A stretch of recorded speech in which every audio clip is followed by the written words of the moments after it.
चूंकि आज का क्लास जो हमारा है लॉज ऑफ मोशन में न्यूटन्स लॉ पर हम आज बात करेंगे कंजर्वेशन ऑफ मोमेंटम के ऊपर।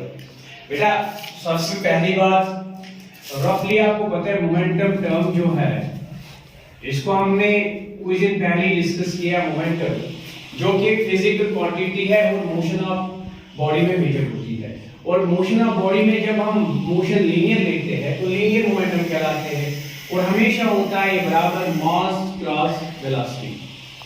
अगर हम एंगुलर मैकेनिक्स की बात करेंगे तो वहां पे हम इसको एंगुलर मोमेंटम कहेंगे, और एंगुलर मोमेंटम को बाद में हम देखेंगे ऑलवेज हम उसमें देखेंगे moment of inertia multiple angular velocity वो बाद में हम देखेंगे बेटा। लेकिन इस वक्त हम बात करते हैं लीनियर मैकेनिक्स में और मोमेंटम की बात कर रहे थे। बेटा मोमेंटम क्या है? तो मोमेंटम की पहचान हमें न्यूटन सेकंड लॉ से बिल्कुल मिलती है। न्यूटन सेकंड लॉ की अगर हम बात करेंगे न्यूटन सेकंड लॉ में हमने देखा है बेटा कि अगर हम एक सिस्टम पे नेट फोर्स देखेंगे, अगर नेट फोर्स एक्ट होगा सिस्टम पे तो उसका मोमेंटम चेंज होता होगा, यानी चेंज इन द मोमेंटम होगा। लेकिन मोमेंटम तब तक चेंज नहीं होगा जब तक सिस्टम पे एक एक्सटर्नल नेट फोर्स नहीं आएगा। यानी इफ सिस्टम पे एक्सटर्नल नेट फोर्स जीरो होगा तो फिर चेंज इन मोमेंटम भी जीरो होगा। इसका मतलब मोमेंटम तो कंजर्व होगा, कांस्टेंट होगा। इसी पे आज हम बात करेंगे, मोमेंटम तो कांस्टेंट होगा। तो आइए बेटा बात करते हैं मोमेंटम कंजर्वेशन की। तो सीधी बात है मोमेंटम कंजर्वेशन पे जब हम बात करते हैं मोमेंटम कंजर्वेशन कब होगा, यहां पे नजर आता है जब सिस्टम पे एक्सटर्नल फोर्सेस नहीं लगेंगे। तो बेटा यहां पे यही बात हम करेंगे, यहां पे यही बात हम करेंगे कि अगर हम कंजर्वेशन ऑफ मोमेंटम पे जाएंगे तो ये में यही बात कहता है मोमेंटम कंजर्व कब होता है। मोमेंटम कंजर्व तब होता है जब ये situation external force acting on the system बेटा ऐसे सिस्टम को जिस पे लगने वाले सारे एक्सटर्नल फोर्स ऑफ होंगे उसको हम कहते हैं आइसोलेटेड सिस्टम। इसलिए बेटा कंजर्वेशन ऑफ मोमेंटम की हम बात करते हैं, हम कहते हैं it states that for any isolated system, for the isolated system,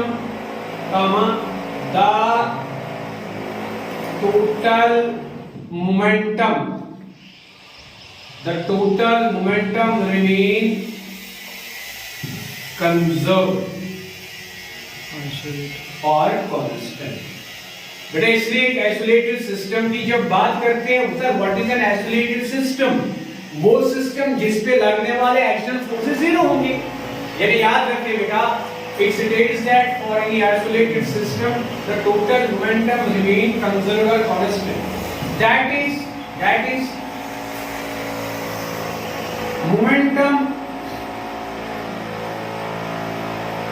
momentum initial of system is momentum final of system. Momentum initial of system is momentum final of system. What system? Isolated system. तो बेटा इसमें क्या बात हम करते हैं बेटा, हम कब कहेंगे मोमेंटम कंजर्व है? मोमेंटम कंजर्व तब है जब आइसोलेटेड सिस्टम होगी। आइसोलेटेड सिस्टम का क्या सेंस है? जिसमें एक्सटर्नल फोर्सेस लगने वाले जीरो हो। तो हम यहां लिखेंगे बेटा, इसके लिए थोड़ा सा इलस्ट्रेशन करते हैं, इस पर हम यहां पे कहेंगे वी नो दैट, यही बात हम यहां पे थोड़ा सा जोड़ेंगे।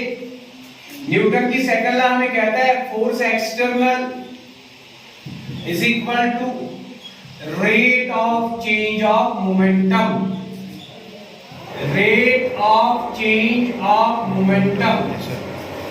लेकिन जिगर मेरे फॉर आइसोलेटेड सिस्टम की जब बात आएगी तो इस पे हम देखेंगे, इस पे सारे एक्सटर्नल फोर्सेस जीरो होंगे। अभी तो हम बाद में एग्जांपल भी देखेंगे, न्यूमेरिकल्स बनाएंगे, लेकिन बात सिंपल कि आइसोलेटेड सिस्टम उसको कहा जाता है फॉर आइसोलेटेड सिस्टम जिसपे नेट फोर्स या एक्सटर्नल फोर्स जीरो होगी, उसी को आइसोलेटेड सिस्टम कहा जाता है। सो इसकी मीनिंग क्या है? इसकी मीनिंग है rate of change of momentum भी जीरो होगा। इसकी मीनिंग है मोमेंटम चेंज भी जीरो होगी। लेकिन हमारी मैथमेटिक्स में हमें इंटीग्रेशन डिफरेंशिएशन से क्लियर हुआ है कि उस टाइम उस क्वांटिटी की चेंज जीरो होती है जो क्वांटिटी कंजर्व होती है, कांस्टेंट होती है, हम याद जानते हैं। सो इंप्लाइज दैट, इसका मतलब पी यानी मोमेंटम इज कांस्टेंट। तो यही बात हम ऊपर कर रहे हैं। सो इसकी मीनिंग क्या है? So momentum is conserved, is constant. This is conservation law of momentum. किसी भी आइसोलेटेड सिस्टम पे बात, सर आइसोलेटेड सिस्टम होती क्या है बेटा? वो सिस्टम जिसमें सारे लगने वाले एक्सटर्नल फोर्स ऑफ होंगे, तो उसके बाद में अगर उसमें इंटरनल चेंजेस आएंगे भी, उनका नेट चेंज जीरो होगा और मोमेंटम जो इनिशियल होगा वही मोमेंटम फाइनल होगा। बुलेट और गन की हम बेस्ट एग्जांपल लेते हैं। बुलेट और गन की बेस्ट एग्जांपल लेते हैं। सो बेटा हम बात कर रहे थे मोमेंटम कंजर्वेशन के बारे में, तो आइसोलेटेड सिस्टम की बात हो रही थी हमारे बीच में। आइसोलेटेड सिस्टम वो सिस्टम जिसपे सारे बाहर के लगने वाले सारे फोर्सेस ऑफ, अगर अंदर में कुछ फोर्सेस होंगे इन्वॉल्वमेंट इंटरनल फोर्सेस की, उनसे कोई चेंज नहीं होगा। जो मोमेंटम इनिशियल होगा वही मोमेंटम फाइनल होगा। बेस्ट एग्जांपल हम गन और बुलेट की लेते हैं, यानी बुलेट एंड गन सिस्टम की लेते हैं एग्जांपल। लेकिन इसमें हमने बात की, स्टेटमेंट कहा, थोड़ा सा हमने सेकंड लाइन लिया जो कहता है कि एक्सटर्नल फोर्स ही रिस्पांसिबल होते हैं मोमेंटम की चेंज के लिए। जब आइसोलेटेड सिस्टम की बात करोगे तो एक्सटर्नल फोर्सेस लगेंगे जीरो, तो मोमेंटम खुद ही कम जरूर रहेगा। तो बेटा आइए इस पे हम बात करते हैं, बेटा कंजर्वेशन के ऊपर हम एग्जांपल लेते हैं gun and bullet system. Gun and bullet system, gun और बुलेट सिस्टम की बात करेंगे। चलिए बेटा गन बुलेट सिस्टम की क्या बात करेंगे हम यहां पे समझते हैं ये चीज। ये गन है, ये गन है और यहां गन से बाहर बुलेट, पहले बुलेट अंदर थी इनिशियल कंडीशन में। तो हम देखेंगे ये एक सिस्टम है जिसमें गन एक बॉडी है मास m, बुलेट एक बॉडी पॉइंट बॉडी है जिसका मास स्मॉल है। तो इनिशियली हम देखेंगे दोनों रेस्ट में है, यानी गन बुलेट सिस्टम पे कोई एक्सटर्नल फोर्स नहीं लग रहा है, ये आइसोलेटेड सिस्टम है, आइसोलेटेड है। आइसोलेटेड सिस्टम मतलब इसे कोई एक्सटर्नल फोर्स काम नहीं कर रहा है। तो आप देखिए धीरे धीरे इस पे हम देखेंगे इंटरनल चेंजेस। तो इनिशियली गन भी रेस्ट में है, बुलेट भी रेस्ट में है। तो इनिशियल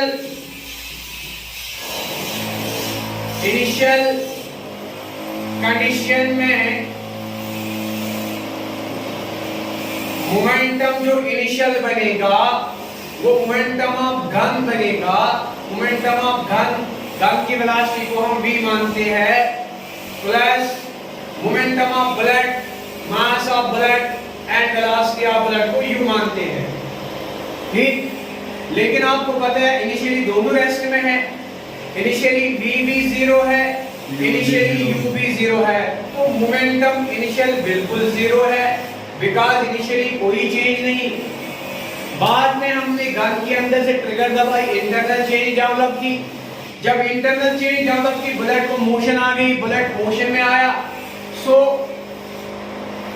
फाइनल सिचुएशन की बात करेंगे, फाइनल कंडीशन की बात करेंगे। फाइनल कंडीशन कब समझते हैं? जब बुलेट फायर हुआ है गन से, यानी बुलेट को फायर किया गन से। जब हमने बुलेट फायर की, जब बुलेट फायर की तो मोमेंटम का देखेंगे फाइनल केस। सो मोमेंटम फाइनल देखेंगे, इसमें आएगा एक बार फिर मोमेंट सिस्टम के अंदर दो बॉडीज है, गन एंड द बुलेट। इसमें आएगा mass of gun, momentum of the gun, multiple suppose v velocity of the gun. ठीक है जिगर, और साथ में आएगा plus momentum of the bullet, mass of the bullet, multiple velocity suppose u. यानी हम समझते हैं बुलेट को वेलोसिटी से थ्रू हमने देखा गन से निकला और गन को पीछे आ गया वेलोसिटी रिक्वायर्ड वेलोसिटी v, लेकिन मोमेंटम जो फाइनल है, मोमेंटम जो इनिशियल है, सिस्टम आइसोलेटेड है, आइसोलेटेड सिस्टम के अंदर इनिशियल मोमेंटम और फाइनल मोमेंटम बराबर होते हैं। आइसोलेटेड सिस्टम के अंदर इनिशियल मोमेंटम और फाइनल मोमेंटम बराबर होते हैं।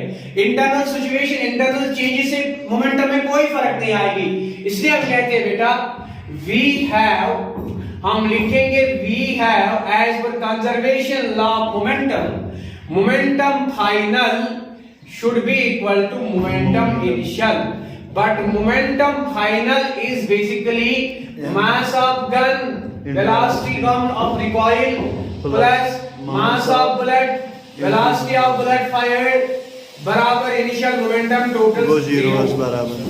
लेकिन अगर आपको देखना है यहाँ पे हमें चाहिए required velocity of gun, gun को कितना बैकवर्ड जर्क मिलेगा, ये टर्म सीधे यहाँ जाएगी प्लस से माइनस, तो momentum of gun is equal to minus times momentum of bullet, because bullet is fired forwards, its momentum is in the forward direction as a vector quantity, gun is recoiling backwards, jerking backwards, so it is momentum is back in backward direction, that's why negative sign is approaching। yes sir। तो यहाँ पे हम देखेंगे gun कितना backward jerk करेगा, इसको हम recoil of gun भी कहेंगे, वो तो v है, v कितना मिलेगा minus times momentum of bullet upon mass of gun। So what is this equation we have deduced as recoil velocity of gun, where v बराबर where v is equal to recoil velocity of gun means gun का backward jerk, recoil velocity of gun, gun का backward जो bullet forward जाती है, because system is conserved, जितना momentum change right में आएगा equally उतना लेफ्ट में आएगा, नेट चेंज हो जाएगा zero, because momentum initial is zero, momentum final भी टोटल होना चाहिए चेंज में जीरो, वहां पे देखो मोमेंटम फाइनल भी जीरो होना चाहिए, हमने इक्वेट कर दिया। और ये सिचुएशन हमने लिया गन एंड बुलेट सिस्टम, एक आइसोलेटेड सिस्टम जिसमें खाली इंटरनल चेंजेस इन्वॉल्व हो गई, और हमने देखा फिर एक्सटर्नल चेंजेस में कोई इन्वॉल्वमेंट नहीं थी, तो मोमेंटम इनिशियल और फाइनल बराबर हुआ। यहां से गन की रिक्वायर्ड वेलोसिटी निकली, माइनस में से negative sign opposite to the bullet fired velocity, और ये मोमेंटम ये कितना है required velocity of gun mu upon m into u upon m, where small m is mass of bullet, capital M is mass of the gun, and u is the velocity of the bullet fired in the forward direction, and v is the velocity of the gun in the backward direction। So better note it very fast, I will make numericals on the same। चलिए बेटा conservation of momentum की बात हम कर रहे हैं, तो हमारे पास एक क्लियर फैक्ट है कि आइसोलेटेड सिस्टम का होना जरूरी है। कंजर्वेशन तब मुनासिब है जब हमारा सिस्टम आइसोलेटेड होगा। आइसोलेटेड सिस्टम में हमें मालूम है कि इंटरनल चेंजेस से मोमेंटम वेरिएशन आएंगी, लेकिन नेट वेरिएशन होगी जीरो। तो आप ध्यान के बेटा हमने इस पे गन बुलेट सिस्टम लिया, रिक्वायर्ड वेलोसिटी ऑफ गन निकाला, एक छोटी मोटी न्यूमेरिकल रेसिपी हम बना रहे हैं। अगर हम मानेंगे गन का मास 5 kg है, बुलेट का मास 50 ग्राम है, if gun mass 5 kg, bullet mass 50 gram, velocity of bullet fired you 400 meter per second, find required velocity of gun। तो बेटा हमारे पास जो गिवन चीजें हैं उनको आप नोट आउट करेंगे। हमारे पास मास ऑफ गन 5 kg है, हमारे पास मास ऑफ बुलेट 50 ग्राम है, convert everything into SI size dividing 1000, so dividing 1000 1 0 cancel, so it becomes 5 into 10 to the power minus 2 kilogram। You can measure it, 50 upon 1000, 0 0 cancel, 5 by 100 is this। ठीक है बेटा, आपको दिया हुआ velocity of bullet fired 400 meter पर second, आपको find करना है velocity required of the gun v, velocity required of the gun. अभी भी आपने वेरीफाई किया relation, v have required velocity of gun बराबर mass of bullet upon mass of gun multiple velocity of bullet with the opposite direction of the velocity of the bullet, because it is recoiling backwards, it is going forwards, so indicating the direction as well। So this v becomes mass of the bullet is what? Mass of bullet is 5 into 10 power minus 2, divided by mass of gun. Mass of gun is 5 kg. Multiple velocity of the bullet fired is 400 meter per second. 5 and 5 more. It is 1 over 100. So 10 power minus 2 cancel with the 2 zeros. So therefore required velocity of the gun with negative sign in green direction. So beta I draw minus times equals swelling cancel 4 meter per second. So required velocity of gun. So required velocity of gun. This is V बराबर 4 metre पर, यहाँ पे negative मतलब velocity of bullet के opposite में, ठीक? Any confusion? तो बेटा सिंपल बात है, मास of gun, mass of bullet, velocity of bullet fire power, velocity of gun firing backward, we have measured 4 meter per second. So let us have the next numerical on the same sense, indicating on the same thing. तो देखिए बेटा, अब हम बात करते हैं numerical number second की. यहाँ पे okay, now being serious, numerical number second बेटा यहाँ पे हम बनाते हैं इसी तरह से, इसी सेंस की. एक बार फिर हम गन का लेते हैं, एक मशीन गन या एक गन. तो हम लेते हैं मास ऑफ गन. एक बार फिर मैं सिंपली लिखूंगा मास ऑफ गन. फिर आपके पास लंबे लंबे वो क्वेश्चन के मतलब कंडीशंस लिखे होंगे. मैं शॉर्ट में लिखूंगा मास of gun. Mass of gun 10 kg. bullet fired at rate of 6 bullets per second with velocity of 400 meter per second. Question समझ लीजिए. गन का मास 10 kg, बुलेट की रेट जो फायर करता है पर सेकंड 6 बुलेट करता है. ईच बुलेट फायर में 400 स्पीड से जाता है. हमसे क्वेश्चन पूछा जाता है find force exerted by gun. Find force exerted by gun on backwards per second. यानी बताइए, या find force exerted by gun on backwards. Gun कितना फोर्स पीछे लगाता होगा. इसके लिए हम जाते हैं बेटा, 1-2 लेक्चर पहले हमने बात की थी इंपल्स की. एक तो हमें पता है ये सिस्टम है कंजर्वेशन का. कंजर्वेशन सिस्टम में मोमेंटम कंजर्व होती है, ये चीज हमें क्लियर है. तो आपको पता है इनिशियली गन ने फायर नहीं किया था, इनिशियल मोमेंटम 0 था. फाइनल मोमेंटम फिर मिलेगा बुलेट का मोमेंटम. बुलेट का मोमेंटम कितना आएगा? Mass of bullet into the velocity of the bullet. और इसमें साथ में लिखेंगे मास ऑफ बुलेट. अभी नहीं लिखा है. बुलेट हैज मास से equal to again 50 gram. Okay, तो ये चीजें दिए हुए हैं. हम मोमेंटम पता है सिस्टम का इनिशियली 0 है. फाइनल मोमेंटम जो होगा वही होगा. मोमेंटम मतलब फाइनल मोमेंटम जो होगा वो हम निकालेंगे कितना होगा. फिर मेजरमेंट करेंगे, बाद में इसको मोमेंटम के बाद देखेंगे. फिर फोर्स हमने पढ़ा है इंपल्स में. फोर्स होता है momentum change upon momentum change, है ना. Momentum change upon time in A short time duration, है ना जी. और शॉर्ट टाइम पर सेकंड की बात कर रहे हैं, तो यानी dt. तो यही चीज हमें निकालना है. इसको निकालने के बाद हमें आसान है फोर्स निकालना है अपॉन टाइम. तो देखिए बेटा हम क्या करते हैं, हम लिखते हैं सीधी बात है, फायर के बाद momentum of bullet, momentum of bullet after fight. सीधी बात है, वो mass of the bullet cross velocity of the bullet. हमें मास भी पता, हमें वेलोसिटी भी पता. लेकिन हम देखते हैं पर सेकंड कितने बुलेट्स फेंक रहे हैं, 6. तो इनका टुगेदर मोमेंटम आएगा, है ना. Momentum, total momentum of bullets fire. जितने सारे बुलेट्स हमने फायर किए उनका टोटल मोमेंटम कितना आएगा. y का number of bullets fired multiple momentum of each bullet. nme. Any question, any doubt. तो ये कितना आएगा बेटा, nmv. तो आपको पता है इनिशियल मोमेंटम क्या था, 0, फाइनल मोमेंटम क्या है ये, तो चेंज इन मोमेंटम क्या बनेगा, final minus change in momentum, change in momentum, change in momentum is delta p, it is equivalent to momentum final and mv minus initial, that is 0, so the result is nmv. Okay, any question? Why initial is 0? Because initially no bullet was fired, both gun and the bullet was at rest, so no momentum change, है ना जिगर? Any question?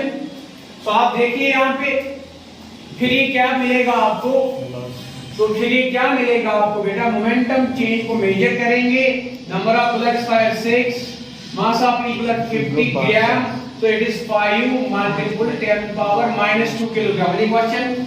Velocity of each bullet fired 400. Any question? Any doubt? आप देखिए 10 power 2 और 2 zeros खत्म, ठीक है बेटा। तो चेंज इन मोमेंटम कितना आएगा आपको, 6 5 30, 30 4 120, 100। Any question?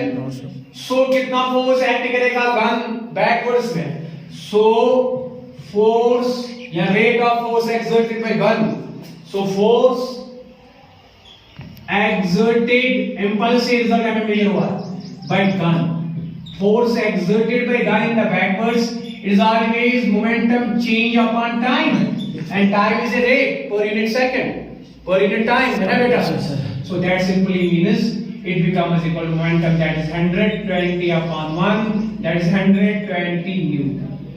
So कितना फोर्स लगा रहा है, 120, कितना लगा रहा है, तो ये 120 न्यूटन कितना फोर्स है, मैं आपको इमेजिन करवा रहा हूँ बेटा। मेरे पास यहाँ पे वेट्स अवेलेबल है, मेरे पास यहाँ पे वेट्स अवेलेबल है, सो ये वेट्स है, ये वेट्स कितने हैं मेरे पास, each weight is of 10 gram value, 10 gram value. अगर मैं ऐसी 10 2 3 4 काउंट करके 10 रखूंगा तो मेरे पास कितना मास आएगा, 100 ग्राम। तो 100 ग्राम अगर आप हाथ पे पकड़ोगे ना बेटा, आपको पता है आपके हाथ में कितना फोर्स लगेगा, वेट फोर्स, देखिए कितना लगेगा, यानी 120 न्यूटन कैसा फोर्स है।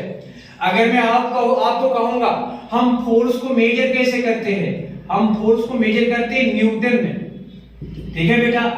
लेकिन कभी कभी हम यूज करते हैं किलोग्राम वेट भी फोर्स के लिए, किलोग्राम वेट। किलोग्राम वेट कहां से आता है, बेसिकली जब हम ग्रेविटी पुल के अंदर फोर्स को मेजर करते हैं, mg के अंदर, m के बदले किलोग्राम, ये वेट फोर्स है जी। हाँ, तो देखिए बेटा हम क्या कहते हैं आपको, यहाँ पे सिंपली हम बात करेंगे, अगर आपने 100 ग्राम हाथ में लिया, ठीक है बेटा, तो आप पे कितना फोर्स लगेगा, m into g, g is approximately 10, 100 ग्राम को किलोग्राम में ट्रांसफर करेंगे तो divided 1000 kg, 2 zeros and cancel, 1/10, so it is 0.1 into 10, okay? 0.1 into 10 is 1 Newton, कितना, 1 न्यूटन। अगर आप अपने हाथ में रखोगे 100 ग्राम मास, कितना, 100 ग्राम, आपके हाथ पे वेट फोर्स कितना एक्सर्ट करेगा, और अप्रोक्सीमेटली 1 न्यूटन। आप देख रहे हैं ना, 1 न्यूटन। अगर इसके बदले में आप 1 किलोग्राम लगाओगे हाथ पे तो कितना वेट फोर्स लगेगा, तो किलोग्राम में आएगा 10 न्यूटन, आएगा ना।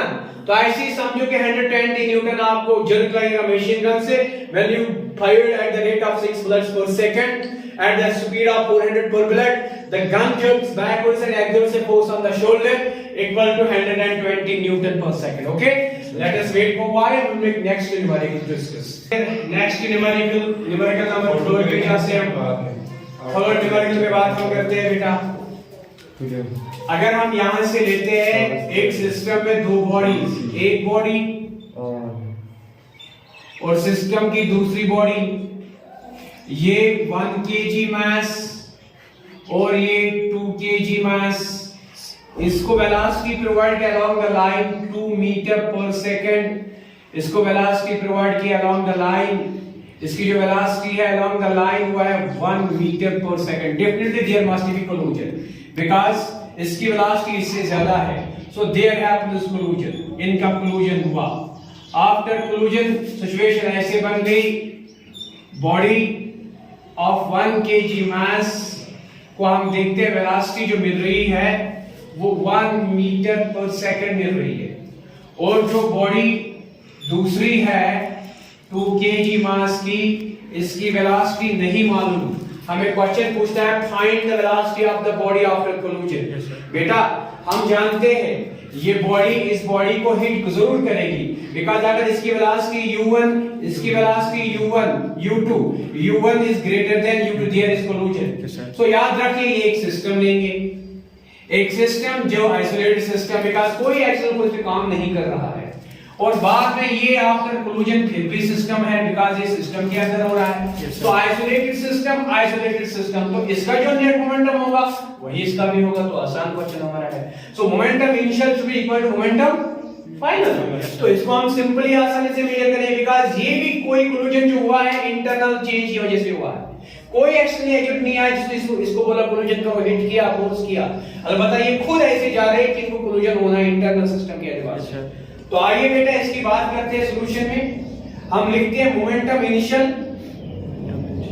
बराबर मोमेंटम फाइनल, श्योर, और मोमेंटम इनिशियल कितना है जिगर, इसका मोमेंटम प्लस इसका मोमेंटम, इसका मोमेंटम मास क्रॉस वेलोसिटी, इसका मास 1 है, वेलोसिटी 2 है, it is mass cross velocity 1 cross 2 plus इसका मोमेंटम मास क्रॉस वेलोसिटी 2 है, वेलोसिटी 1 है, 2 क्रॉस 1 बराबर मोमेंटम आफ्टर इसका momentum mass cross velocity, mass 1 velocity 1, it is 1 cross 1 plus इसका momentum mass cross velocity 2 cross v, v unknown है, find हो जाएगा।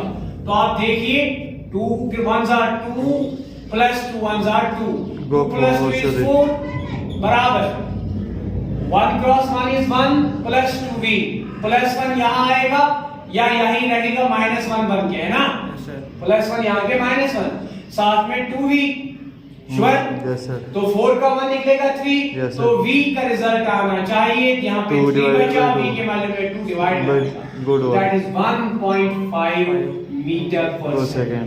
सो ये है velocity of that body as per conservation law. बेटा हमारे पास एक शेल है, एक बम शेल है। यहां पे एक और बात हम करते हैं जल्दी से,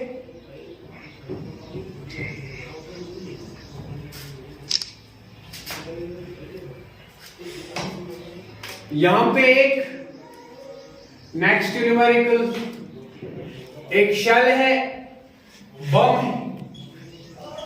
बम जब बर्स्ट हुआ तो इसके दो हिस्से हो गए, एक हिस्से में 2 मास रहा, दूसरे हिस्से में 3 मास रहा, 2 मास से ये वाला हिस्सा यहां चला उस वेलोसिटी से 5 मीटर पर सेकंड से।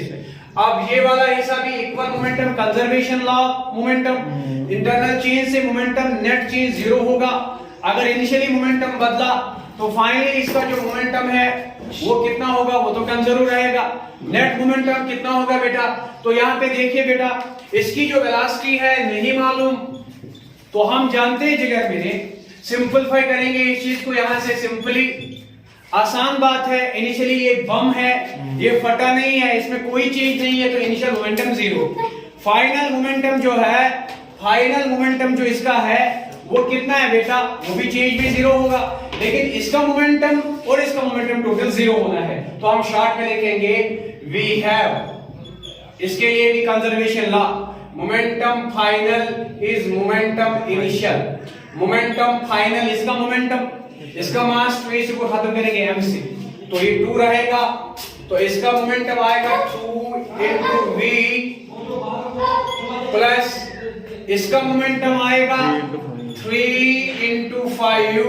मोमेंटम इनिशियली ये बम जो था विदाउट एनी चेंज था, इंटरनली चेंज हुआ फिर बाद में, तो एक्सप्लोजन के बाद ये हुआ, एक्सप्लोजन से पहले कोई मोमेंटम चेंज नहीं था, 0 था। तो बेटा यही चीज आप देखिए, 2 cross v is 2v plus 3 cross 5 is 15, that is minus 15. Yes, and this is very simple, v equal to minus 15 by 2, that is minus 2, 7.5 meter per second. So that simply means अगर ये यहाँ 5 से गया, ये यहां की तरफ 7.5 से जाएगा, बिकॉज मोमेंटम इस पार्ट का टोटल इसके बराबर होगा और दोनों मोमेंटम इक्वल एंड अपोजिट होंगे, net momentum equal to change होगा 0, जो कंजर्वेशन लॉ है। ठीक है बेटा, ये कंजर्वेशन की प्रिंसिपल्स है। आज हम यही पे क्लास ऑफ करते हैं, तो ये कंजर्वेशन पर हमारा क्लास आज खत्म हुआ है। ओके।